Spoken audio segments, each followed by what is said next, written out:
అందరికీ ఎలా ఉన్నారు? ఇప్పుడు టైం వచ్చేసి అయితే ఆఫ్టర్నూన్ 3:30 అయితే అవుతుందన్నమాట. అయితే నేను ఇందాకే యూట్యూబ్లో ఒక వీడియో అయితే చూసిన అనమాట. ఏంటదంటే మూన్ బిస్కెట్స్ అనమాట. నాకైతే చాలా చాలా ఇష్టం అవి. చిన్నప్పుడు అయితే చాలా తినేదాన్ని. అవి ఏమంటారు, స్వీట్గా ఉంటాయి కాస్త. అసలు అయితే కొంచెం స్వీట్గా కొంచెం అట్లా ఉంటాయి అనమాట. మీలో ఎంతమందికి మూన్ బిస్కెట్స్ అంటే ఇష్టమో నాకైతే కామెంట్లో అయితే చెప్పండి. సో అవి అయితే ప్రిపరేషన్ అయితే వితౌట్ గీ కానీ వితౌట్ ఎగ్స్ కానీ ఏదైనా నార్మల్గా కేక్ ఆర్ బిస్కెట్స్ ఏదైనా బేకింగ్ ప్రాసెస్ అంటే నార్మల్గా అయితే ఎగ్స్ అవి లేదా గీ బటర్ ఇవి యూజ్ చేస్తారు కదా. అవేవి లేకుండా జస్ట్ ఆయిల్, మన వీట్ ఫ్లోర్ గోధుమ పిండి ప్లస్ షుగర్ పౌడర్ తోటి అయితే ప్రిపరేషన్ అనమాట. సింపుల్గానే ఉంది కదా అని చెప్పి ట్రై చేద్దామని చెప్పి ప్రాసెస్ అయితే స్టార్ట్ పెడదామని వీడియో అయితే ఆన్ చేసిన. ఒకవేళ ఆ బిస్కెట్స్ అయితే ట్రై చేస్తాను ఇప్పుడు. ఒకవేళ ఆ బిస్కెట్స్ మంచిగా వస్తేనే ఈ వీడియో అనేది అప్లోడ్ అవుతుంది. ఒకవేళ వీడియో అప్లోడ్ అయిందంటే బిస్కెట్స్ మంచిగా వచ్చినట్టే. సో ప్రాసెస్లోకి అయితే వెళ్ళిపోదాము. ఫస్ట్ వచ్చేసి దానికైతే షుగర్ని పౌడర్ చేసి అది వాడాలన్నమాట. డైరెక్ట్ షుగర్ అయితే వాడకూడదు. సో నేను షుగర్ని అయితే ఫస్ట్ పౌడర్ చేసుకుంటాను. చూడండి, ఫస్ట్ 1 కప్ అయితే నేనైతే గోధుమ పిండి అయితే తీసుకున్నాను. చూడండి, మన నార్మల్ ఆశీర్వాద్ ప్యాకెట్ ఉంటుంది చూడండి, అదే తీసుకున్నాను. నెక్స్ట్ వచ్చేసి మనం 1 కప్ గోధుమ పిండి తీసుకుంటే 1/2 కప్ షుగర్ తీసుకోవాలి. ఏమంటారు, హాఫ్ కంటే కొంచెం ఎక్కువ అట్లా ఆయిల్ యాడ్ చేసుకోవాలి. నార్మల్గా యూట్యూబ్ నేను చూసిన వీడియోలో అయితే ఆమె అయితే 2 కప్స్ తోటి అయితే చేసింది. ఆమె 2 కప్స్కి 1 కప్ షుగర్ తీసుకుంది. సో నాకు అది వస్తుందో రాదో తెలియదు కదా, 1 కప్పే నేనైతే ట్రై చేస్తున్నాను. అది ఒకవేళ మంచిగా వస్తే తర్వాత ఎన్ని కప్స్ అయినా ట్రై చేయొచ్చు కదండి, ఎందుకు వేస్ట్ చేయడం అనవసరంగా అని చెప్పేసి నేనైతే 1 కప్పే ట్రై చేస్తున్నాను. సో ఇప్పుడైతే మిక్సీలో అయితే ఒక 1/2 కప్ షుగర్ని అయితే యాడ్ చేసుకున్నాను. ఫస్ట్ అయితే దీన్ని అయితే గ్రైండ్ చేసేస్తాను మెత్తగా పౌడర్ లాగా. సో పౌడర్ చేసినాక షుగర్ పౌడర్ వస్తుంది చూడండి, అది మనం 1/2 కప్ తీసుకోవాలి. షుగర్ తోటి మెజర్ చేయకూడదు. సో నేను అందాదా ఒక నార్మల్గా ఒక 1/2 కప్ అట్లా తీసేసుకున్నాను అనమాట. ఇప్పుడు దీన్ని గ్రైండ్ చేసినాక ఇది ఎంత వస్తుందో చెక్ చేద్దాం, ఓకేనా? ఇప్పుడు చూడండి గ్రైండ్ అయ్యి అయితే చేసిన. చూడండి వైట్గా ఎంత బాగుందో చూడ్డానికైతే కదా. దీన్ని చూస్తుంటే ఇట్లానే డైరెక్ట్గా తినేయాలనిపిస్తుంది, వైట్గా భలే ఉంది ఇది. సో ఇప్పుడైతే దీన్ని అయితే డైరెక్ట్గా అయితే యాడ్ చేయకూడదు. ఈ గోధుమ పిండినే కానీ షుగర్ పౌడర్నే కానీ మనమైతే జల్లించుకోవాలన్నమాట. ఎందుకంటే షుగర్ మనం పట్టినాం కానీ అది ఎక్కడైనా చిన్న చిన్న వాటిలోనే ఉండొచ్చు, ప్లస్ మైదా గోధుమ పిండిలో కూడా ఏమైనా ఉండొచ్చు. కాబట్టి సో మనం ఎప్పుడైనా సరే బిస్కెట్స్ కనే కాదు, కేక్ ప్రాసెస్ చేసినప్పుడు కూడా ఏదైనా సరే మనం జల్లించే వేసుకోవాల్సి ఉంటుంది. బేకింగ్ ప్రాసెస్లో ఏమి చేసినా సరే ఇట్లనే చేయాలి. సో ఇప్పుడైతే ఫస్ట్ అయితే గోధుమ పిండి అయితే జల్లిస్తాను. చూడండి, కింద అయితే ఒకటైతే పెట్టుకున్నాను ఇట్లా. అంటే నేను ఒక్కదాన్నే కదా ఇటు చేస్తూ ఒకవైపు వీడియో తీయడం అంటే కష్టంగా ఉంది. సో ఇట్లయితే పెట్టుకున్నాను. సో నేనైతే 1 కప్, ఈ కప్ తోటి 1 కప్ గోధుమ పిండి అయితే తీసుకున్నాను. ఇప్పుడైతే ఫస్ట్ అయితే దీన్ని అయితే జల్లించేస్తాను. చూడండి, ఫస్ట్ అయితే గోధుమ పిండి అయితే జల్లించేసిన. చూడండి ఎంత గందరగోళంగా అయితే ఉంటుంది, ఇక మొత్తం పిండి పిండి అయిపోతుంది. ఈ ప్రాసెస్ అంతా అయిపోయాక మళ్ళీ ఒకసారి క్లీన్ చేసుకోవడం అయితే ఉంటుంది. నెక్స్ట్ ఈ షుగర్ని కూడా ఒకసారి అయితే జల్లించేస్తాను. పిండి అయితే 2 అయితే జల్లించేసి పెట్టిన. అండ్ ఈ ప్లాట్ఫామ్ కూడా తుడిచేసిన మొత్తం, కింద పడ్డ పిండి మొత్తం. ప్లస్ ఇప్పుడు చూడండి ఆయిల్ అయితే మెజర్ చేసుకొని పెట్టుకున్నాను. 1/2 కప్ అట్లా ఆయిల్ అయితే తీసుకోవాలి. ఇప్పుడు చూడండి పిండిలో ఈ షుగర్ పౌడర్ అండ్ గోధుమ పిండి బాగా కలుపుతూ ఈ ఆయిల్ అనేది కొంచెం కొంచెం వేస్తూ మనం కలుపుతూ ఉండాలన్నమాట. ఇప్పుడు ఈ ఆయిల్ వేయడానికి ఎవరు లేరు, ఇటు వీడియో తీయడానికి ఎవరు లేరు, ఇటు కలపడానికి ఎవరు లేరు, మొత్తం నేనే అయిపోయినా. సో ఇట్లా కొంచెం ఆయిల్ అయితే తీసుకున్నా కదా, ఇప్పుడు ఇది కలుపుతూ అట్లా తీసుకుంటూ ఉండాలి. ఆయిల్ అనేది మనం ఒకటేసారి వేసేసినామంటే పిండి మొత్తం ఏమంటారు ఇట్లా ముద్దలాగా అనేది రాదనమాట, బాల్ లాగా పొడి పొడిలాగా ఇట్లా రాలిపోయినట్టుగానే అవుతూ ఉంటుంది. సో ఇట్లా పిండిని అనేది గట్టిగా ఇట్లా ప్రెస్ చేస్తూ కలపాలన్నమాట.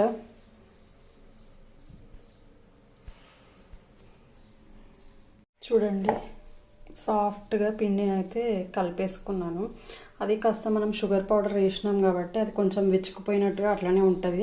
కాకపోతే గట్టిగా ప్రెస్ చేస్తూ కలిపితే నాకు కూడా ఫస్ట్ అయితే విరిగిపోయింది, తర్వాత గట్టిగా ప్రెస్ చేస్తూ అంటే మాత్రం వచ్చింది.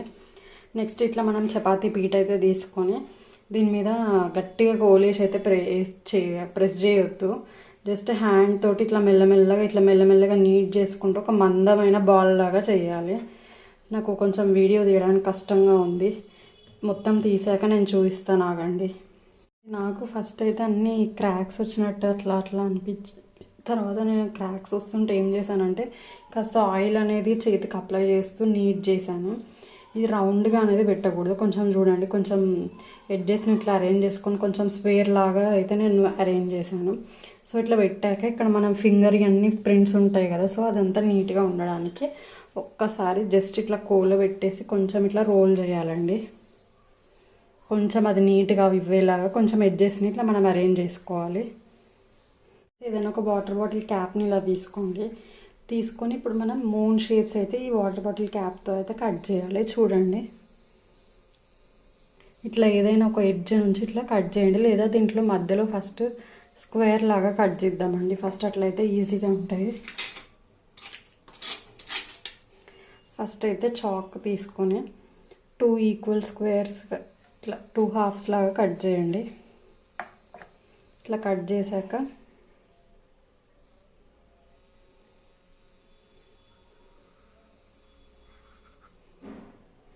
చూడండి, ఇట్లా మూన్ షేప్స్ అయితే కట్ చేసుకోండి. కాస్త నేను గట్టిగా ప్రెస్ చేశానండి ఫస్ట్ది, వస్తుందో రాదో అన్నట్టుగా, అందుకే ఇది ఇట్లా అయింది. నెక్స్ట్ ఇది చూపిస్తాను చూడండి, బాగానే వస్తాయి.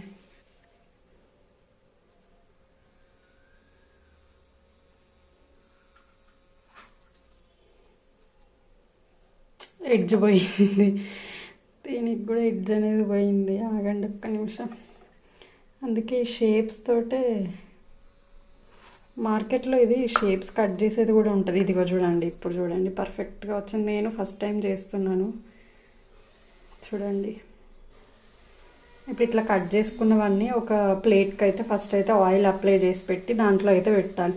అయితే ఇది పెద్దగా తీయాలండి. ఇది చూడండి, ఇలా పెద్దగా తీస్తే ఇట్లా షేప్ అయితే వస్తుంది. ఇట్లా చిన్నగా ఫస్ట్ చేశాను చూడండి, ఇట్లా అంటే రావట్లేదు. ఏదైనా చేస్తూ ఉంటేనే వస్తుంది కదా, ఇప్పుడైతే వచ్చింది. ఇట్లా అయితే చెయ్యండి. మనకి ఏ సైజు కావాలంటే ఆ సైజులో కట్ చేసుకోవచ్చు. ఆల్రెడీ ఒక ప్లేట్ అయితే నిండిపోయింది. ఇంకా మనకు లాస్ట్లో మిగిలిపోయిన పిండి ఉంటుంది చూడండి, అది మళ్ళీ నీట్ చేసుకొని మళ్ళీ సేమ్ అదే ప్రాసెస్లో చేసి కట్ చేసుకోవాలి. సో ఇదైతే నేను కంటిన్యూ చేస్తూ ఉంటాను. లోకి అయితే పిండి మిగిలిపోతే ఏదో అట్లా బాక్స్ షేప్ లాగా ఒత్తి పెట్టేసినాయో. 2 ప్లేట్స్లోకి అయితే మూన్ బిస్కెట్స్ అయితే రెడీ అయిపోయినాయి. ఇప్పుడు స్టవ్ మీద ఒక ప్యాన్ పెట్టిన, ఒక మూకుడు పెట్టేసి దాంట్లో ఏం చేసిన అంటే చూడండి, ఒకటి హైట్ ఏదైనా అట్లా కటోరా కానీ, లేకపోతే మీకు ఏదైనా ఏమంటారు గ్యాస్ దగ్గర ఒక అన్నం అవన్నీ బౌల్స్ పెట్టడానికి స్టాండ్స్ ఉంటాయి చూడండి, ఆ స్టాండ్ అయినా సరే అట్లా పెట్టేసి దాని మీద ఇది పెట్టేయాలన్నమాట. పెట్టేసి దీని లిడ్ క్లోజ్ చేయాలి. ఇప్పుడు ఇక్కడ కొంచెం దీనికి ప్రెషర్ పోవడానికి ఇది ఉంటుంది కాబట్టి దాంట్లో కొంచెం పిండి అయితే పెట్టేసిన. ఇప్పుడైతే ఇది ఆన్ చేసేసి 30 to 35 మినిట్స్ మీడియం టు లోలో అయితే బేక్ చేయాలండి. సేమ్ ఇది కూడా ఇంకొకటి అక్కడ పెట్టేసి ఇంకో స్టవ్ మీద సేమ్ అట్లనే అదే ప్రాసెస్లో చేస్తాను. చూద్దాం ఎట్లా వస్తాయో. Let's try. 3:45కి అయితే పెట్టినా అండి. ఇప్పుడైతే టైం వచ్చేసి 4:06 అవుతుంది. ఇంకా ఒక 9 మినిట్స్ అయితే మిగిలిపోయి ఉంది. చూడండి, ఇది గ్లాస్ లిడ్ కాబట్టి కనిపిస్తుంది. కింద అయితే మొత్తం కాలిపోతుంది చూడండి, బ్రౌన్ కలర్లో కింద మనకి మూన్ బిస్కెట్స్కి అయితే ఎట్లా అయితే లేయర్ ఉంటుందో అట్లా అయిపోయింది. మీద చూడండి, మీద కూడా కుక్ అయిపోతుంది. ఇది మనం వచ్చేసి ఇది గోధుమ పిండి యూజ్ చేసినాం కాబట్టి కలర్ అయితే ఇట్లుంది. మైదా పిండి యూజ్ చేస్తే మనకైతే వైట్ కలర్లో అయితే వస్తాయి అన్నమాట. సో నెక్స్ట్ టైం ఇది ఒకవేళ సక్సెస్ అయితే తీసి చూసాక నెక్స్ట్ టైం అయితే మైదా పిండితో అయితే ట్రై చేసి చూపిస్తాను మీకు. నిజంగా అప్పటి నుంచి బేక్ అవుతుంది కదా, అది నిజంగా సేమ్ మన మూన్ బిస్కెట్ స్మెల్ ఎట్లుంటుందో అట్లనే వస్తుంది అప్పటి నుంచి. ఒక 9 మినిట్స్ నాకైతే ఆగట్లేదు, చూడాలి తొందరగా ఎట్లుంటాయో అవి. ఎందుకంటే భయం వేస్తుంది, విచ్చుకపోతుందా అది ఎట్లా ఉంటుంది అని చెప్పేసి. నాతో పాటు మీరు కూడా వెయిట్ చేస్తూ ఉండండి. 9 మినిట్స్ ఎగ్జాక్ట్ 35 మినిట్స్కి అయితే తీసేసానండి. చూడండి ఎంత బాగా వచ్చాయో మూన్ బిస్కెట్స్ అయితే. ఇదైతే ఇప్పుడే తీసానండి, బాగా కాలుతుంది. ఇది మనం గోధుమ పిండితో చేసాం కాబట్టి కలర్ ఇలా ఉంది, కానీ సేమ్ మూన్ బిస్కెట్స్ లాగే వచ్చాయండి. చూడండి, కింద మంచిగా రోస్ట్ అయ్యి మీద పౌడర్ టేస్ట్ కూడా బాగుందండి. నేను ఇప్పుడే ఒకటైతే టేస్ట్ చేశాను. ఇది ఒక్క బ్యాచ్ ఏమైందంటే నేను అది కుక్ అవుతుందా అవ్వదా అని చెప్పి కొంచెం హై ఫ్లేమ్ పెడితే కొంచెం అడుగంటింది అనమాట. అయినా టేస్ట్ అయితే చాలా బాగున్నాయి. కింద అడుగంటింది కానీ మీద సేమ్ మోన్ బిస్కెట్ టేస్టే ఉంది. ఒకటి ఇప్పుడు తిని మీ ముందు నేను ఇది టేస్ట్ చెప్తాను ఆగండి. కానీ బాగా కాలుతున్నాయండి చూడండి. కొంచెం హీట్ మీద ఉన్నప్పుడు అట్లా ఉంటున్నాయి చూడండి. కూల్ అవుతుంటే అవే ఊడి వచ్చేస్తున్నాయి. మనం ఏం అనవసరం లేదు, ఎందుకంటే మనం ఆయిల్ అప్లై చేసినాం కాబట్టి కొంచెం హీట్ అనేది పోతుంటే అదే లూజ్ అయ్యి వచ్చేస్తున్నాయి. కానీ టేస్ట్ అయితే నిజంగా చాలా బాగున్నాయండి. చూడండి ఎంత మంచిగా హీట్ అయ్యాయి. చూడండి నేనైతే తినేస్తున్నాను. చూడండి మంచిగా వెనక అయితే మంచిగా ఫ్రై అయిపోయి ముందైతే మంచిగా పౌడర్ మనం బిస్కెట్స్ మోన్ బిస్కెట్స్ ఎట్లా ఉంటాయి ముందు ఇట్లా నోట్లో వేస్తుంటే కరిగిపోతూ సేమ్ అట్లనే ఉన్నాయండి. ట్రస్ట్ మీ, బేకరీలో తింటే మనం ఏది టేస్ట్ అయితే ఉంటుందో అట్లనే ఉన్నాయండి. నేను భయపడ్డాను ఫస్ట్ ట్రై చేయడానికి, కానీ ఒక్క కప్పుకే నాకు చూసారా ఎక్కువ చిన్న కప్పుకే ఎన్ని బిస్కెట్స్ వచ్చినాయో చూడండి. ఇలా కలిగిపోతుంది నోట్లో వేస్తుంటే, కానీ కొంచెం కాలుతున్నాయి ఇంకా. సో తప్పకుండా ట్రై చేయండి. ఈ వీడియో అయితే ఇంతే. నచ్చితే లైక్ చేయండి, షేర్ చేయండి, సబ్స్క్రైబ్ చేయండి నా ఛానల్ అయితే. సో ఇది నెక్స్ట్ టైం అయితే నేనైతే మైదం పిండితో అయితే ట్రై చేస్తానండి. ట్రై చేయొచ్చు, బాగా వస్తున్నాయండి. హోమ్ మేడ్ ఫుడ్ బాగుందండి. బాయ్.